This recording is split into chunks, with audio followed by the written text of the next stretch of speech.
अल्बियर Camus थे, तो उनसे पूछा गया कि सिसिफस के पास विकल्प क्या है।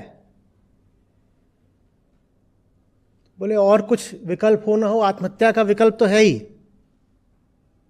तो बोले कि क्या आप ये कह रहे हैं कि ये व्यक्ति को आत्महत्या कर लेनी चाहिए? बोले नहीं, लगातार प्रयास करते रहना चाहिए। मेरा सिसिफस दुखी नहीं है, क्योंकि वो आजन्म प्रयास करता रहेगा, भले ही उसको हार मिल रही है, कुछ भी हो रहा है, पर वो लगातार काम कर रहा है।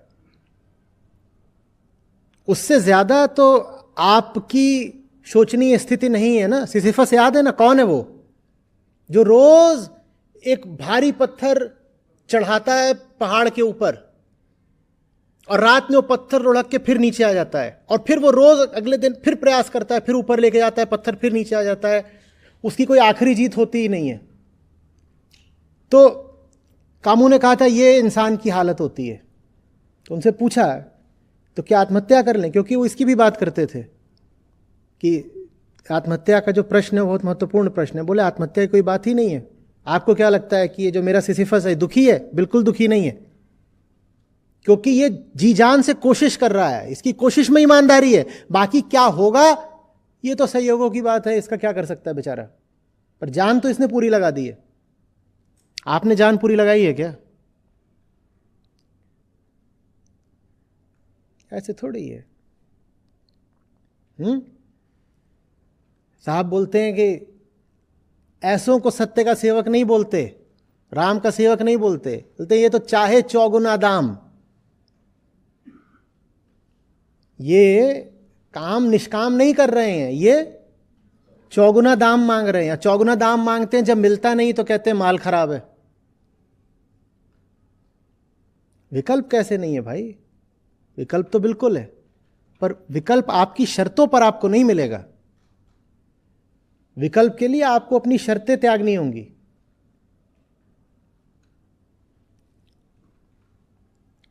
सौ शर्तें लगा लो, बोलो कि ये शर्तें पूरी हो, ऐसा विकल्प चाहिए, तो फिर आपको विकल्प प्यारा है या अपनी शर्तें? बोलो, शर्तें प्यारी हैं तो रख लो फिर अपनी शर्तों को।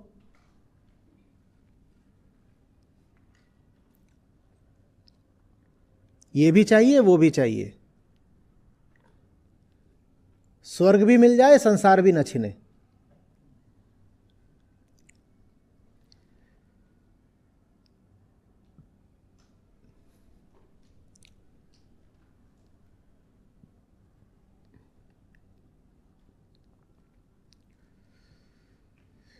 आप में से कईयों को यह होगा कि मुक्ति तो चाहिए पर रास्ता नहीं सूझ रहा।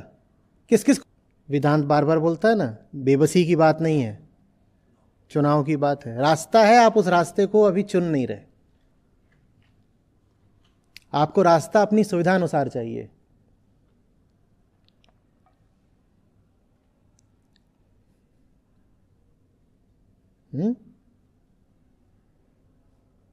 रास्ता है।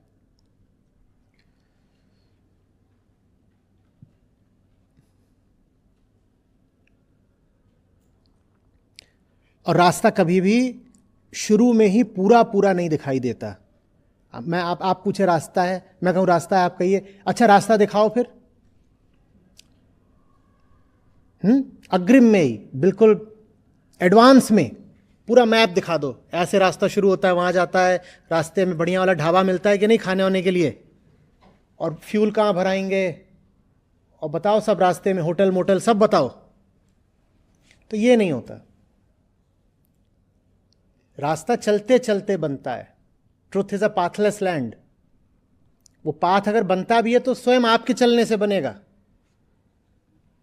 स्वयं आपके चलने से बनेगा। कोई आपको बना बनाया रास्ता नहीं देगा। मैं अकेला ही चला था जानिबे मंजिल, मगर लोग जुड़ते गए, कारवां बढ़ता गया। वैसे 1 करोड़ हो गए आज, तो उस पर भी ये फिट बैठता है। तो वो चलते चलते अपने आप होता है। ऐसे नहीं कि आप कहिए कि बड़ा डर लगता है, तो आप अगर पहले से सब कुछ बता दें निश्चित करके कि ये मिलेगा फिर ये मिलेगा। जैसे कंपनीज में जाओ तो एचआर बताता है ना कैरियर प्रोग्रेशन क्या क्या होगा यहाँ पे, और कितना मज़ा आता है। आपको बता देते हैं कि अगले 15 साल में कहाँ से कहाँ तक पहुँचोगे। टिकना 15 महीने नहीं है। और 15 साल का लेकिन करियर पाथ देख करके दिल बिल्कुल गदगद हो जाता है। बढ़िया, अभी ये बनूंगा, फिर ये बनूंगा, फिर ये बनूंगा, फिर ये बनूंगा, फिर ये बनूंगा, अच्छा लगता है। ऐसे नहीं होता। सच्चाई का रास्ता ऐसा नहीं होता जहां कोई आपको पहले ही बता देगा कि क्या होगा, कैसे जाना है। और यही उसकी खूबसूरती भी तो है। अगर सब कुछ पहले से पता हो तो क्या रोमांच है, उसमें क्या मजा आना है। सब पहले से ही तय है तो स्क्रिप्ट हो गई, कुछ मजा है उसमें, कुछ नया, कुछ अप्रत्याशित, अनूठा हो ही नहीं सकता। क्या मजा कुछ है बचा? पिक्चर देखने आ रहे हो, कहानी पहले से पता है, वाह वाह क्या गजब बात। मैच की हाइलाइट्स देख रहे हैं, रिप्ले देख रहे हैं 18वीं बार, और ऐसे करें, अरे वाह पता नहीं अगली गेंद पे क्या होने वाला है। 18वीं बार तो देख रहे हो, पता नहीं अगली गेंद पे क्या होने वाला है। हम ऐसे ही हैं, पता नहीं अब क्या होगा। अरे मेरे टीटू सिंह का क्या होगा? वही जो उसके बाप चीटू सिंह का हुआ है। दोनों की शक्लें भी एक जैसी हैं, दोनों की जिंदगी भी एक जैसी है। कुछ नया तुम होने दोगे भी कभी? तो होगा कैसे नया कुछ? लेकिन माउंट कोई बड़ा रहता है, मेरा टीटू, उसका क्या होगा? तुम्हारे टीटू की जिंदगी में आज तक भी कुछ नया हुआ है?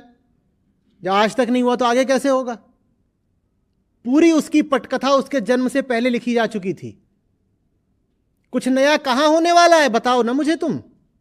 लेकिन ऐसे हाय राम, न जाने अब क्या होगा, न जाने क्या होगा। भक्त बेईमान, सब कुछ पहले से तय करके बैठी है और ऐसे कर रही है, पता नहीं क्या होगा, हाय क्या होगा। कुछ नया नसीब वालों के साथ होता है।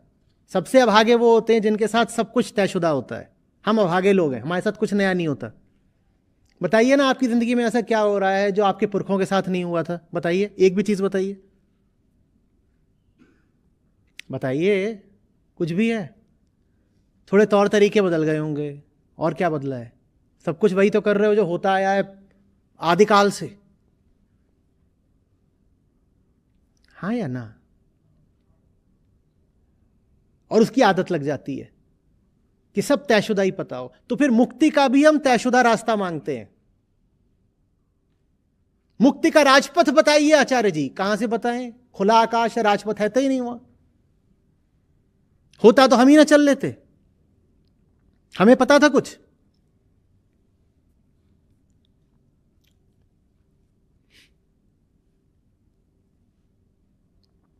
एक जवान आदमी की कल्पना करिए, 24-25 साल का है, 2 डिग्रियां ले चुका है जिनको भारत में बड़ा माना जाता है। एक सरकारी नौकरी ले चुका है जिससे उसने अभी इस्तीफा नहीं दिया है, वो भी रखी हुई है कि जाओ तो ज्वाइन कर लो। सॉफ्टवेयर में नौकरी करता था तो उसका अनुभव है, चले जाओ वो कर लो। और यहां कॉर्पोरेट की नौकरी मिली हुई है, जाओ उसको कर लो। किसी भी तरीके से उस वक्त कोई भी आदमी, यहां तक कि वो जवान लड़का भी, ये कल्पना कर सकता था कि आज वो ये कर रहा होगा। और अगर कल्पना करके योजना बना के किसी रास्ते पर चलता तो क्या आज यहां पहुंच पाता? क्या मेरी कोई भी योजना मुझे यहां ला सकती थी?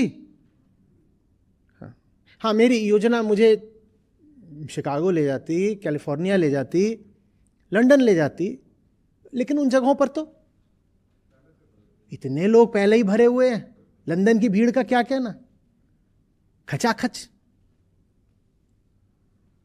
क्या करना वहां जाके? या किसी सरकारी बंगले में ले जाती, उसमें भी इतने भरे हुए हैं। अंग्रेजों ने बनवाया था वो बंगला, तब से कितने आए कितने गए, क्या करना है उसमें घुस के?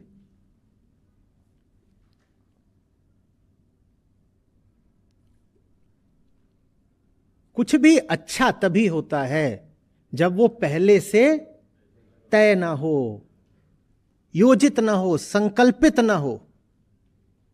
योजना बना के छोटे काम हो सकते हैं। फ्लाइट की टिकट बनाइए योजना, नहीं तो मिलेगा नहीं, महंगा भी मिल सकता है, उसकी बना लीजिए। इमारत खड़ी करनी हो तो उसका भी पहले नक्शा बनेगा, तभी खड़ी होगी। ये सब छोटे काम हैं, ये जड़ पदार्थ के काम हैं। लेकिन जहां चेतना की बात आती है, अपनी जिंदगी की बात आती है, वहां योजना बनाकर पहले से ही सुरक्षा का आश्वासन मांगकर काम नहीं हो सकता। और अगर आप पहले से ही सुरक्षा का आश्वासन मांग के काम करेंगे तो आपके हाथ में कोई छोटी सी चीज ही लग जाएगी, कोई बहुत छोटी चीज मिल जानी है, खुश होते रहो। मैंने तो पहले से ही पूरी प्लानिंग कर ली है। 6th में T2 को पर्सनालिटी डेवलपमेंट की क्लास में डाला है, 8th में मैं उसको कोडिंग की क्लास में डालूंगी। 10th में क्या कराते हैं आजकल, 10th में उसको कोटा भेज दूंगी, 7th में कोटा भेज देंगे। फिर जब IIT में घुसेगा नहीं, वहां जितने जाते हैं उसमें से 1000 में 1 घुसता है। जब घुसेगा नहीं तो अमेरिका भेज देंगे, और अमेरिका भेजने के लिए पैसे हम पिछले 10 साल से इकट्ठा कर ही रहे हैं। यही तो कहलाएगा ना, अमेरिका से पढ़ के आया, अमेरिका की किसी घटिया यूनिवर्सिटी से भी आ गया तो कौन, अमेरिका में पढ़ा है और कुछ होगा नहीं, रंग तो गोरा हो ही जाएगा अमेरिका में रह के, जलवायु अच्छी है वहां की, क्या मिलेगा इसमें? हाँ तो मैं जानता नहीं क्या।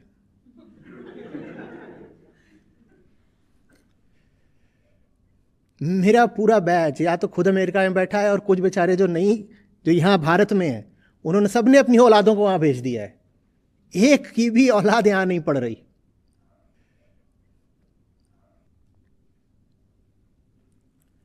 और मैं बिल्कुल नहीं कह रहा हूं कि इस प्लानिंग से कुछ मिलता नहीं, मिलता तो है, पर जो मिलता है वो इतना ही सा होता है बस। हिम्मत दिखाइए एक खुली जिंदगी जीने की, एक जिंदगी जिसमें थोड़े खतरे हों।